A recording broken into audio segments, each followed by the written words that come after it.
and there was a Right. certain set Oh, piece. yeah. Yeah, certain set piece. We all had to go to Dead Man's Rock, and in rehearsals we'd be calling it Dead Man's.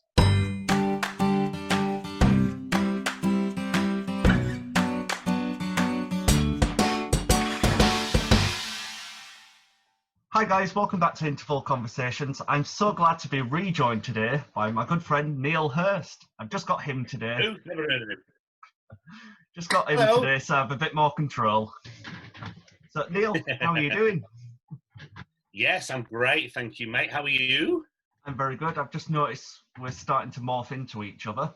So Well, you might. Yeah, I think you've got a few stone until you catch up. But yeah, I've been trying out my hairdressing skills. I bought some hair clippers the other week to cut my hair with, and they came. And Emily, my wife, she set it all up for me and did my hair. And then I thought, this is weird. It's normal sort of feel to it. And when we looked, we'd bought dog clippers. We bought grooming things for a dog grooming kit. So my hair was nice and short, but it had a lovely sheen as well. And then, but I did it on the number 2. I usually do a 2 all over when I go to the barbers, but the 2 was a bit long. So I thought, well, I'll go for a 1 this time. So then I shaved my head with a 1, but the difference between a 1 and a 2 for dogs is massive. I was like, Daddy Warbucks. It was unbelievable. Like, I just I saw it. Yeah, you're. Yeah, yeah. It's coming back, but can you see it's starting to go bald a bit? Oh, I was on telly the other week, and they had lots of shots from behind, and all I could see, other than my big fat belly, was my bald patch coming on the back there. Never mind. As far as I know, I don't have a bald patch, which is good. Come one day, I'm sure. I didn't. So, we're going to be talking about your career today. So, all the times working in clubs, working in theatres and TV as well. So, how did you actually get involved in the industry? Well, through local amateur dramatics, to be honest. So I started. Well, my family have always been involved in the local Amdram scene. My nana, my mum, and me dad eventually as well. So it just became sort of the natural progression that I would sort of join up with the, the family hobby, as it were. So it was about early 90s, and yeah, it would have been early 90s, 1990 or 1991, and the local group were doing Annie Get Your Gun. It was Halifax Light Opera Juniors, and they needed a little boy to play the character of Little Jake. Now, my mum had just done Annie Get Your Gun down in the valley with Hebden Bridge, I think, on Mythenroyd. So I knew the show because I'd seen my mum do it, and I thought, yeah, I can play that part. So I went along and did the audition, and I got the part, and I was bitten instantly by the bug, and I've never done anything else since then, really. So in getting involved with the industry, the business side of it, that came about because I was learning to drive. Was it when I was learning to drive? Maybe a little bit before, but my mum was singing in the working men's clubs, and she used to sing with a dance band.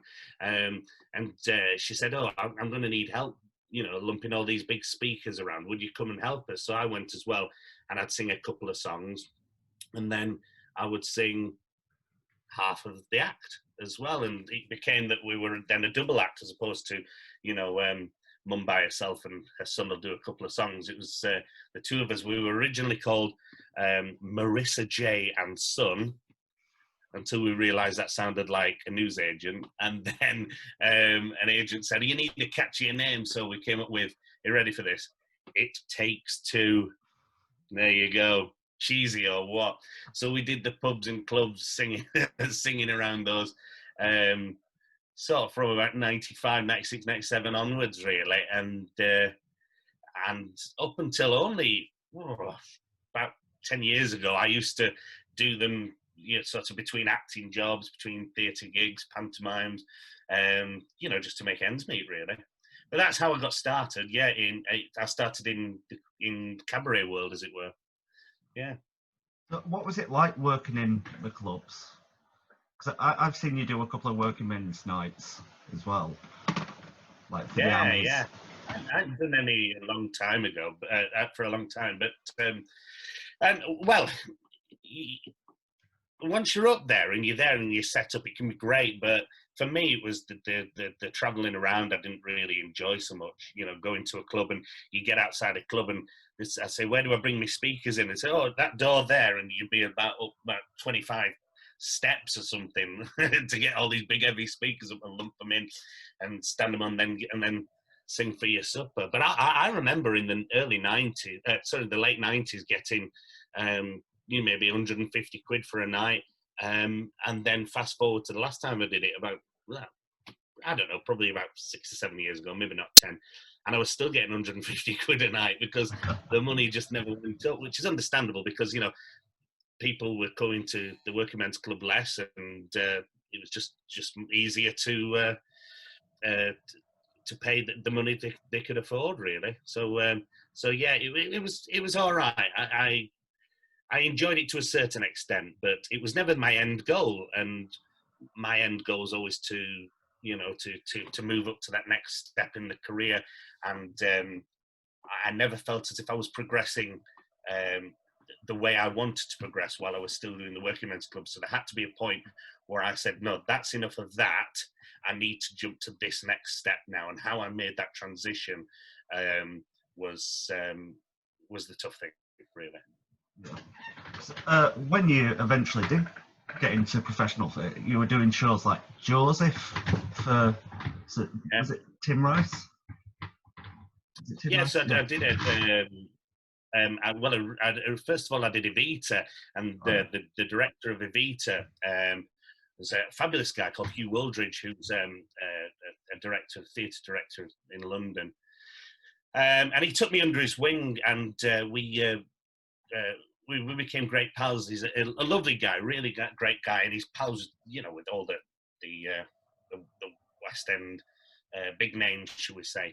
And he put me on a concert tour with Sir Tim Rice, an evening with Sir Tim Rice, where I was playing the role of Joseph. Obviously, it's a long time ago now. Nobody wants to see me in a loincloth anymore.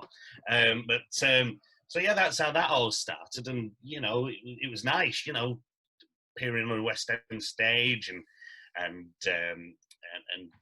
touring all over to places in something I was really proud to be involved with. You know, it was great.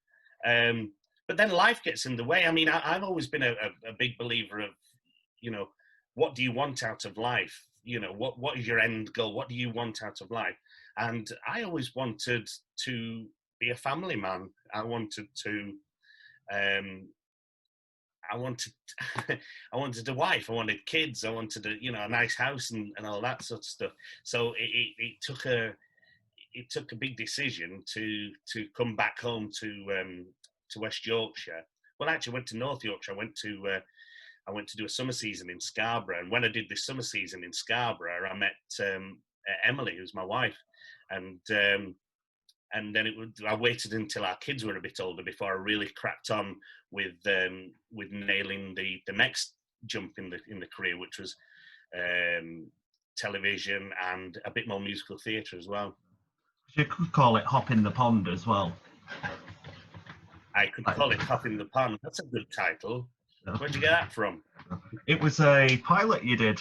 So would you like to tell us how that came up? Yeah, so a few years ago now, 2016, 17 or something, I got a phone call and it was an American phone number. And I thought, oh, who's this? Probably selling me PPI. So I answered it, and it was a great guy called Paul in America who said, hey, I've seen your show reel. We think you're great. I want you to come out here and I want you to make a TV program. You're the host of the TV show. We're in America. We're going around different American cities. I want you to come out here and I want you to make this TV show. And I was like, yeah, all right, who's this? Having me on. And they weren't having me on. It was a production company out in the States called Dog's Nose Media. And they'd come up with this concept of a program called Hopping the Pond, which was basically a Brit, me, touring different American cities, learning about the culture of the cities and also learning about the craft beer scene there. It was it was going to be pitched to like Food Network and stuff like that. So it was learning about the craft beer scene and how craft beers were brewed, and that's where the hops comes in. So you're hopping the pond, as it were. So I went out to film there for a few weeks, and we got a great pilot together. But these things take time to develop, and it's still on the burner, I believe. So fingers crossed. You never know. I might have my own show in the States one day. As well as doing that, you've done Michael McIntyre's Big Show, you've done All Star Family Fortunes, but you've also got back into professional theatre again, because Fat Friends came up a couple of years ago. Yeah, Fat Friends musical. Yeah. What can I say about that? Great fun. A couple of friends actually tagged me in a post on Facebook about it. It's one of them things, seize the opportunity. They tagged me in a post on Facebook, and it said we're needing a chubby Yorkshire lad to do a role in this in this musical we're mounting. Is anybody interested? And I was interested. I got to that point where the girls were old enough, my kids were old enough for them to allow me to go away again, and it was the foot back in the door that I really was craving at that time. I was really fortunate to get the role and go on the tour and tour all over the country again, and put a few more pins in my map. This is my map of where I've. These are all theatres I've played. Up there, look. They're all me dots. I'm a bit sad when I tour to a theatre. I put a pin on my board. I've hundreds of them.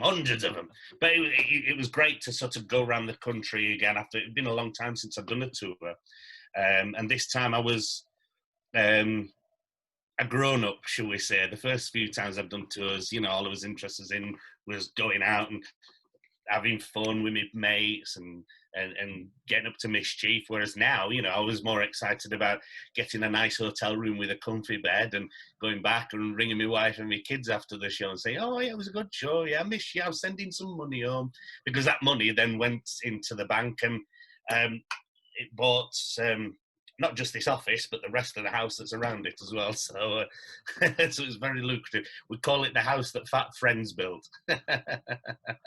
Oh, that's brilliant. But so that was nice doing Fat Friends, and I made some great pals and that. But you do when you're involved in a production for as long as that, you do become a little sort of showbiz family, and you tour around the country. And I made some great pals with that, and two of which, Jodie and Natalie, we've become very, very close, and we've done podcasts and stuff, and we're now moving on to the next part of our career, which is involving a lot of writing, a lot of developing stuff, and creating our own work now. So, give us a job. That's it. Pardon? Give us a job.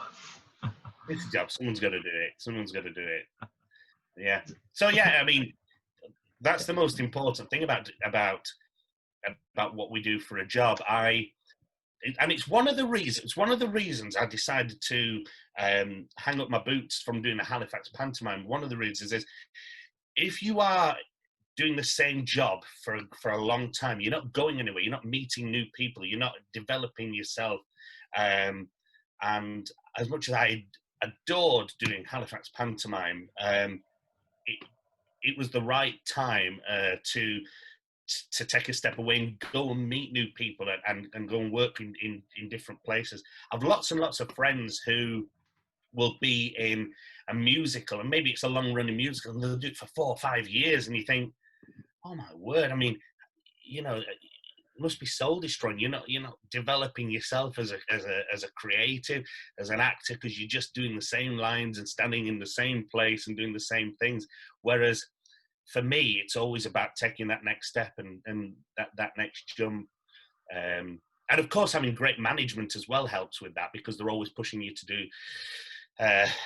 do what they feels best. So, having the right agent, the right representation is vital to your success, I think, as well. So one thing that goes hand in hand with some productions the society probably knows who it is. There's a lot of mishaps on stage as well, where something goes wrong. Do you have Do you have any on-stage mishaps? Because I know of one. When you did Pantos. You know, one? Gosh. How long you got? Hundreds. I mean, something happens every show. I mean, well, let's start at the very beginning. When I was doing summer season, once I came on stage, all singing and dancing. I had to walk down some treads and then down to the front of the stage to sing a song. And as I crossed the curtain line, the curtain would come in behind me. Well, I started walking down once and thinking dead cool. And just before I got to the curtain line, the curtain came in, so I stuck behind it. That's quite funny. I've fallen down more sets of treads in my career than I think have actually ever been made. You know, when you're trying to be suave and cool and sophisticated and singing a song, I'll never forget, it was Have You Met Miss Jones? Have you met Miss Jones? And I slipped and went all the way down the stairs. Trousers, when you bend over and the trousers rip, all the time. I once forgot my dance belt one time. Dance belt's what you got to wear to keep everything sort of in place, shall we say. But it wasn't particularly to keep things in place. It was the fact that I had some white trousers on and I had my bright, colourful boxer shorts on underneath. So when the light hit, all you could see were my beautiful, bright boxer shorts underneath the white trousers. Done that. Oh, how long we got? I've had a little girl faint on stage and smash her face up on the front stage. She went like that. Boom. When I was doing a song sheet once, blood everywhere, like that. I've said the wrong lines. I've said, I've been on stage where somebody's let rip and they've farted and the show's nearly come to a stop. So funny. I was once in a show and there was a fight in the audience and the audience was shouting, "Stop the show! Stop the show!" And there was some drunk people fighting in the audience. And everybody left the stage apart from me because the company manager shouted, "Show stop, show stop." And everybody left the stage apart from Muggins here, thinking, "Where are they all gone?" And then I realised I shouldn't be on because everyone had left and I exited stage right. Yeah, loads of things. The one I know that stuck with me from when you told me, it's when you were in Peter Pan in Halifax. And there was a certain set piece. Yeah, certain set piece. We all had to go to Dead Man's Rock. And in rehearsals, we'd be calling it Dead Man's rhymes with rock. It's not rock. And one school show went, "Come on, Wendy, let's get over here to Dead Man's." And I said the word that's not rock, that's a phallic, shall we say, in front of, 1,500 school kids. And then having to backtrack, "I'm sorry, boys and girls, I'm sorry. And this kid in the audience went, he said cock." Yeah, that was one. I don't know. I get awards for them. I've got some. At the end of a run, I got, what was this? Right? Bear with me a second. This is my award for best line F up. And I'm not going to say the word that's on it because it is the world's most offensive word, but one of my lines in Fat Friends was, "Oh, I'm going home for a nice crunchy salad." And I didn't say crunchy. I said something else and it wasn't crunchy and I didn't mean to say it because, put it this way, I thought it was a nice country salad. But halfway through the word country, I realised that it wasn't a country salad, it was a crunchy salad. So I stopped the word halfway, and that was the big mistake. So I've got that to remind me of that. Yeah, and it says it on it. And I had this in my old office, in my old house. And one of my girls came and said, "Daddy, what does that mean?" I went, "Well, we'll talk about that later." Anyway, I'll pop that there. I don't know. Have I done? I got when I did Edinburgh Fringe. Well, I got two. One of them was best drag act at the Fringe. Best drag act? Yeah, I was playing. It's a show I co-wrote called Grannies with Guns, and I was Right, playing. okay. I was playing Angie McDoom. So imagine Matilda, but with elderly people. So you still sort of got a Trunchbull character. I was the Trunchbull character. Right, okay. So I got that, and I rewrote a fair bit of the show. Katie, who was the main writer, she got the story out, but I was doing a lot of the comedy, so I had to change stuff like that. So there were a bit of people just saying, "Oh, he's taking over the show." It's like, I'm not. So I got a "Whose Show Is It Anyway" award as well for that. Oh, God. I remember once doing in Halifax at the pantomime. What they do, what they used to, I don't know, they might still do it. Is at the end of the pantomime run, the crew would do the pantomime. It was called the Cod Panto, which stands for Crew on Display. It's quite a tradition in theatres that crews will do a cod at the end of a run. One year it was I can't remember what that was, but it was something like, if you see anybody touch my teddy bear, boys and girls, will you say teddy bear stealer alert? And I'd come on it. Anyway, on the cod it was, if you hear me going on for too long, boys and girls, I want you all to shout, scene stealer alert.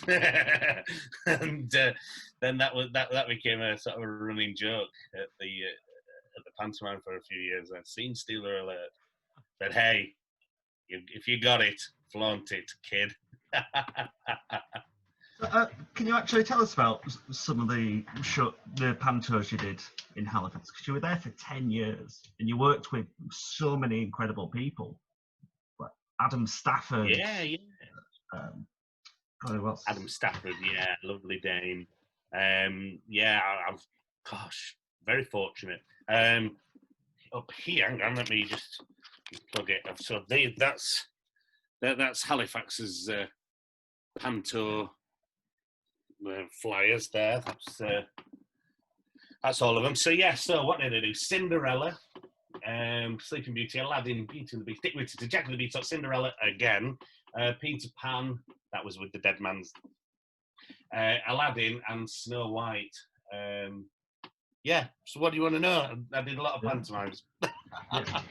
So what influence did you have on the script?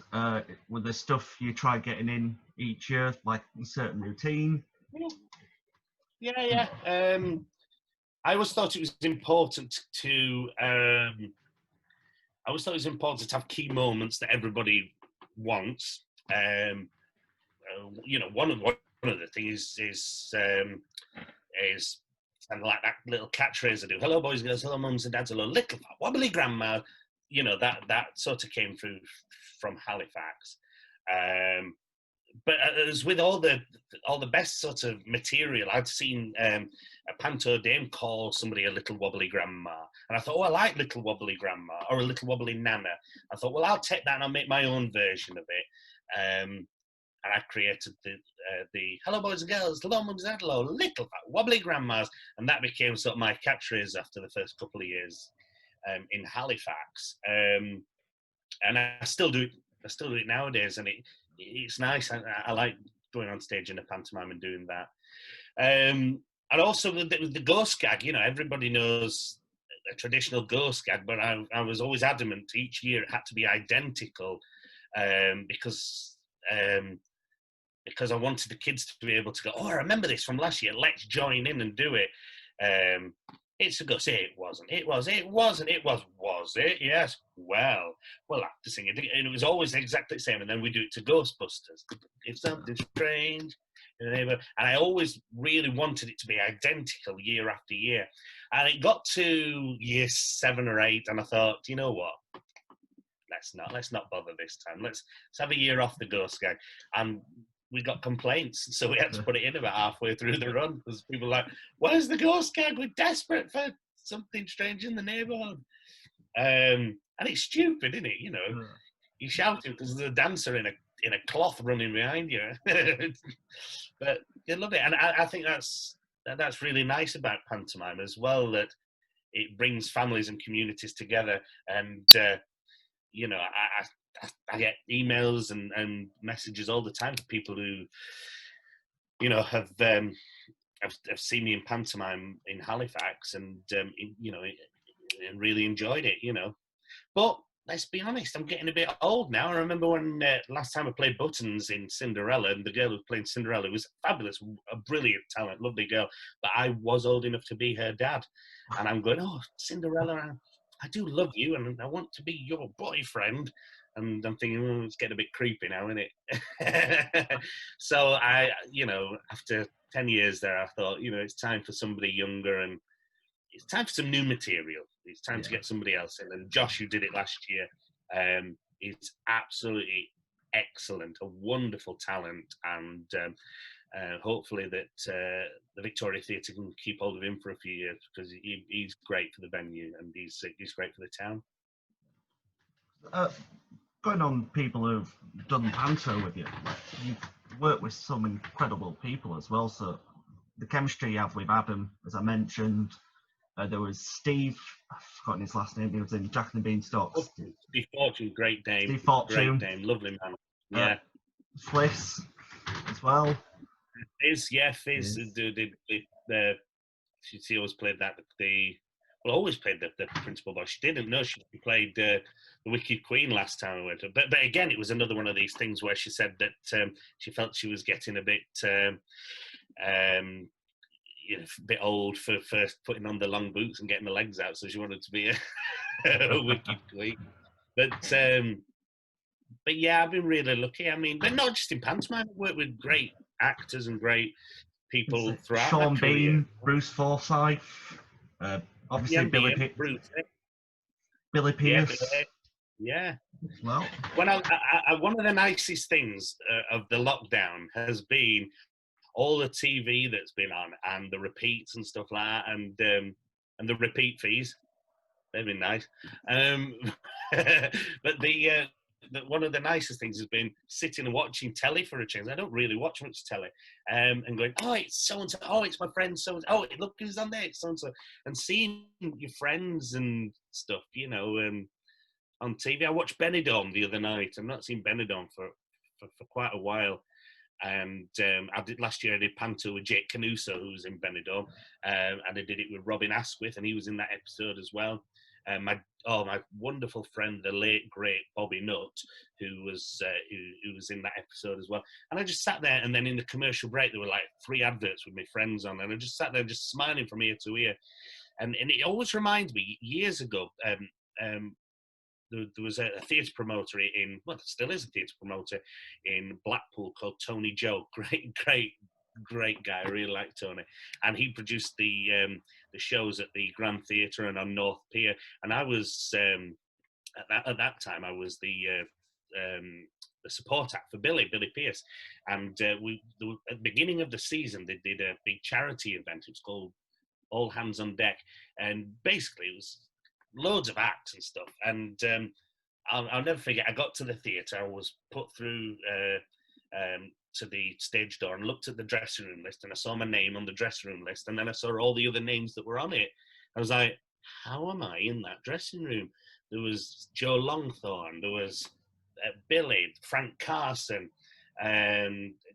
Johnny Casson, just all these wonderful comedians, Roy Walker, all these wonderful comedians were all in the same dressing room. I was genuinely the only person in there that I've never heard of. It was brilliant. That must have been the funniest dressing room. It was the loudest dressing room. It was the loudest backstage I've ever been. It was crazy. Frank Carson's you could hear Frank Carson three streets away. What are you talking about? You probably don't remember who Frank Carson is, but he was a very loud Irish comedian. Yeah. Wonderful man. I remember Jimmy Cricket. Oh, Jimmy. I love Jimmy Cricket. And Jimmy might have been with us on that night as well. He might have been. But Jimmy's lovely, and their whole family's lovely. He was knighted by the Pope. Actually, a papal knight is Jimmy Cricket now, and his son Frankie's a minister, and his wife May. The whole family's great. His daughter Katie's a wonderful comedian as well. There's a lovely family, and really nice. I just have one last question for you. What advice do you have? What? That explains it. No joke. Do you have any advice for people wanting to get into this industry once it's safe? What want to get? Well, depends really. What kind of industry you want to get into? I would say don't. I'm only joking. I would say if you want to get into television, if you want to get into theatre, be prepared to get knocked back all the time. If you want to get into television, just prepare to get knocked back all the time. But keep pegging away at it, and diversify.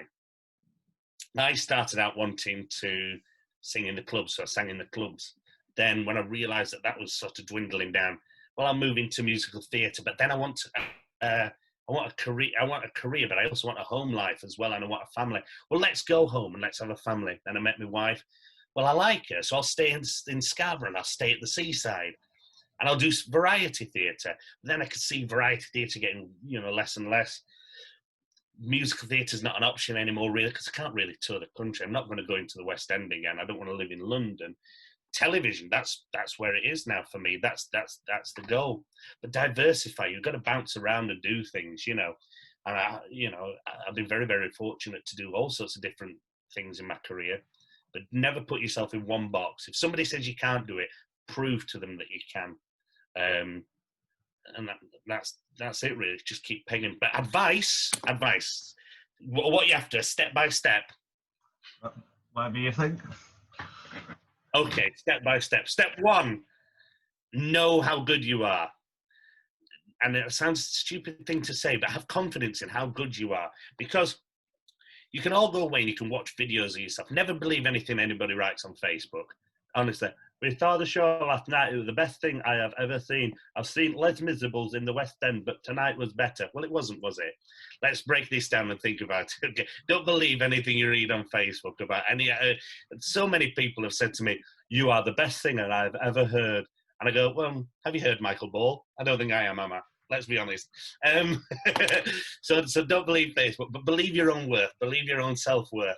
Because if you are going for an audition, you want to have that confidence when you go in the room to know you can deliver what they're asking. And if you go in that audition room, whether it be for an audition for a commercial or an audition for a musical, or even if it's just something basic like a job interview, for instance, you need to go in there and be confident and know that you're good enough for that job. I suppose another thing is to get good representation. You need a good manager. Lots of people have found when they go, if they go to theatre school, I never went to theatre school, but if they do go to theatre school, they do their showcase at the end, and then a manager or an agent will say, "Oh, we like you, we'll take you on," and they're very keen to jump on that because they have to get an agent. But I found that was not the best course of action, because my first London agent, I was on the books of that, and I was probably client number 7,350 or something like that. They had so many actors on their books. Whereas now I'm with a little sort of little agency in Yorkshire called Northern Lights, and they're brilliant. We have a great relationship. I can pick up the phone to them, ask them any questions. We're good friends as well, and I know that if a casting comes through for a chubby Yorkshire fella, they're going to put my name forward. If I'm in a list of 1,000 other people, are they going to even remember who I am? So my second piece of advice would be get a good agent, but don't go with an agent where there are 3,000 versions of you on that list. And probably the most important thing of all, I will tell you, and I'll tell everybody, you want a job in this career, if you want a career in this job even, you have to marry somebody with money, because there's going to be times where you're not working, like now, where your wife is paying the bills. And although I have got my self-employment grant, that's going to disappear soon. And thankfully, I'm married well. But you need support from a family. You can't do it without a supporting and loving family. And that are my top tips. That has been some brilliant advice. Thank you so much for rejoining me on the podcast. All right, I'd like to say I was really busy, but I'm not doing it. So That's why I got you back. Thank you. No, thanks for this, mate. And you keep up. You keep up. It's great seeing that you're doing these visual podcast things. Vodcast. Is that a thing? Who knows? It is now. It is now. So yeah. So keep up the good work, mate. It's nice, and hopefully you get lots of people watching this. Not this one. Not this one. Other ones. Not this one. Switch off this one. Thank you so much for rejoining me, and thank you guys for tuning in to another episode.